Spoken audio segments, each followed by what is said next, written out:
ben ritrovati in questo nuovo video. Oggi ho deciso di fare incazzare qualcuno perché spiegherò perché, a mio parere, la stagione 2 del capitolo 2 di Fortnite, la stagione di Mida, la stagione della pandemia. Oh mio Dio, che nostalgia stare chiuso in casa a deprimersi davanti a una console. Che bei tempi. E vi spiegherò perché sotto questa nostalgia, cioè vabbè, lasciamo perdere, si nasconde una delle peggiori stagioni con una esecuzione molto scadente. Allora, però, per organizzare per bene questo video, ho deciso di suddividere, sotto consiglio, di suddividere le stagioni da aspetti positivi e negativi. E i positivi saranno pochi, e soprattutto gli aspetti positivi saranno molto frivoli, ma va bene. Aspetti positivi. Il Battle Pass. Allora, il Battle Pass non c'è nulla da dire, però permettetemi un appunto.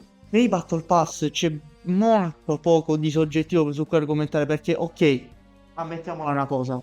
Il pass battaglia della stagione 2 del capitolo 2 ha quel poco di oggettivo che puoi dare a un pass battaglia non riesce bene perché c'aveva menu interattivi 3D con tutti i personaggi che avevano la propria storia, anche Deadpool in un certo senso contestualizzato alla stagione. Però quello che voglio dire sul motivo per cui non tendo a dare così tanta importanza al Battle Pass è perché alla fine se la skin ti piace, ti piace. Tu se mi dici preferisco il gameplay di questa stagione, io ti posso argomentare no perché. Ma se tu mi dici che Iron Man ti piace, non te posso dire nulla. Ecco perché alla fine lo reputo un aspetto puramente soggettivo il Battle Pass. Andiamo avanti. Un altro aspetto positivo della stagione, ma che anche questo lo contiamo, gli eventi. Allora, nulla da dire, no? L'evento di Travis Scott è il concerto migliore che abbiamo visto fino ad oggi. Quelli dei Metallica, belli, però ancora sono molto lontani. E tra quello dello dispositivo ha introdotto dei bei dettagli di lore con Jones, la prima persona, l'ordine immaginario, che poi è una lore molto confusionaria che senza dei fumetti non potrai mai capire. Questo è un altro discorso. E però 30 minuti complessivi di evento, perché penso cioè, si daranno un quarto d'ora ciascuno, non rimpiazzeranno mai 4 mesi di scura merda. L'ultimo aspetto positivo della stagione è il level design dei posti. Abbiamo il grotto, caverna di comando, 10 volte meglio. Ma va bene, anche il grotto è un bel posto. Lo squalo, l'agenzia, tutti bei posti, anche se tendono a definirlo monti. Non ci vedo tutta questa magnificenza. Sono degli ottimi posti, non gli si può dire nulla.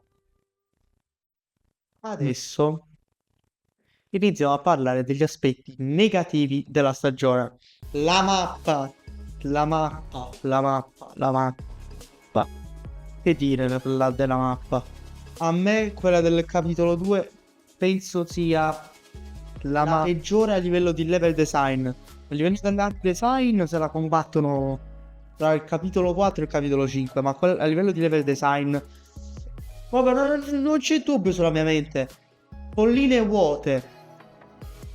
Al massimo, ma se proprio i pianeti si uniscono, due biomi.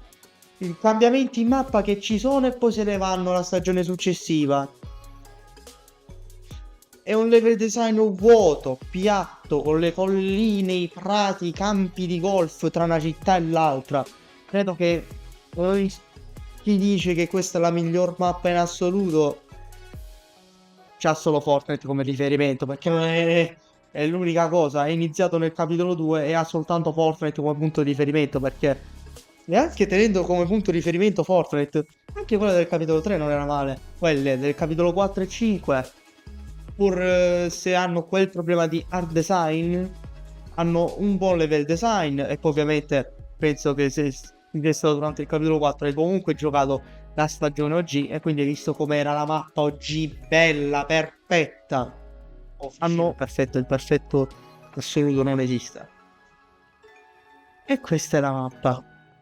Gli aggiornamenti. Molte le 1000 LTM che sono uscite in sta minchia di stagione e che secondo me non vanno molto ad intaccare la stagione, perché è come dire la stagione 3 del capitolo 5 è la migliore perché c'è oggi rientro. No, la LTM è un'alternativa alla stagione, è un'alternativa alla Battle Royale principale, è un'alternativa al capitolo. Quindi, detto ciò, per il resto gli update sono stati molto blatti e molto pochi considerando la lunghezza della stagione. L'unico cambiamento impattante è stato rendere lo yacht la versione di Deadpool. Poi basta. Poi, quello che secondo me è il fulcro, la valutazione non solo di una stagione di Fortnite, non solo di un capitolo di Fortnite, non solo di Fortnite, ma di tutti i videogiochi esclusive PlayStation, è il gameplay. E questa stagione qua, acqua proprio, mare, oceano, quella dopo, nonostante il tema della quella dopo sia proprio l'acqua. E innanzitutto l'introduzione degli henchmen, che ok, ma gli henchmen sono diventati una base di stai zitto, perché potrà pure essere una bellissima introduzione nel lungo andare fuori dalla stagione del capitolo 2, ma l'introduzione in quella season era tremenda, orrenda, malapena beta testata, perché non c'è un beta tester che ti dice questo può passare. No, papà, non c'è beta tester in tutto l'universo che ti passa un henchman che appena ti azzardi ti permetti solo di avvicinarti ai POI della nuova stagione, il morto. Proprio subito. Avevano una precisione assoluta. E l'unico modo per cercare di sopravvivere erano quelle cabinette dove ti mascheravi tu stesso da henchman, ma poi dovevi ammazzare i boss. E già i boss hanno la mira precisa, poi con tutti gli henchman attorno. Sai che bello? Che buona la merda. Poi le mitiche, vabbè, pure queste. Prima introduzione in assoluto su Fortnite, hanno rivoluzionato Fortnite sul lungo termine e va bene. Le mitiche sbilanciate. La Tram Gun, che in confronto a quella lì della stagione 4G sembra un giocattolino. Lo Scaracca, stesso discorso.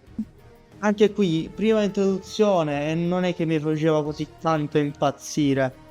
Poi, quella che proprio ha ucciso, martoriato, disinstallato la stagione. L'aim assist. L'aim assist. Da dove incominciamo? Fino alla stagione 1 del capitolo 2 c'era due modi di usare l'aim assist, il metodo lineare e il metodo esponenziale. Quando fu introdotto il metodo esponenziale, la gente correva a mettere quello lineare, perché tutti ci si erano abituati e tutti ci si trovavano bene. Ed era un aim assist che, ok, a quelli di PC non piaceva, però comunque era un aim assist giusto. All'Epic ha deciso di nerfare a schifo l'aim assist lineare. La gente si è ritrovata costretta a provare l'esponenziale, che era stato per l'occasione buffato in modo che la gente potesse spostarsi durante la stagione 2 del capitolo 2 a utilizzare l'aim assist esponenziale. Hanno fatto un danno enorme. Penso che tutti quelli che c'erano durante quella stagione conoscete Unknown, che ha fatto delle clip, mamma mia, fuori di testa, col famoso L2 spamming, che consisteva nel fatto che l'aim assist era talmente rincoglionito, talmente rotto, che bastava fare con le L2 e continuava a riagganciarsi in modo da creare praticamente un aimbot legale. Cioè io non so come nessuno che fa revisionismo su questa stagione ne parli, che veramente sembra che c'è un Alzheimer tremendo su questo fatto. e secondo me ha proprio ucciso la stagione, perché aggiungici a uno che spamma L2 la drum gun di Nita e tanti saluti. Cioè, io veramente non ho capito com'è possibile che la gente ci dorma sopra su sto aspetto. Cioè, proprio nessuno vuole ricordarselo, è un qualcosa di tremendo. Poi, un breve appunto per concludere la parte del gameplay. Le armi che purtroppo che erano quelle nuove aggiunte erano l'unica mitica, non mi ricordo se era mitica o esotica, che faceva cagare era la pistola di Deadpool. Poi c'era Rombrellino lì che ti faceva lo scudo. E io, detto sinceramente, non mi faceva impazzire. E se non c'è, mi sa che non c'è una particolare aggiunta altra.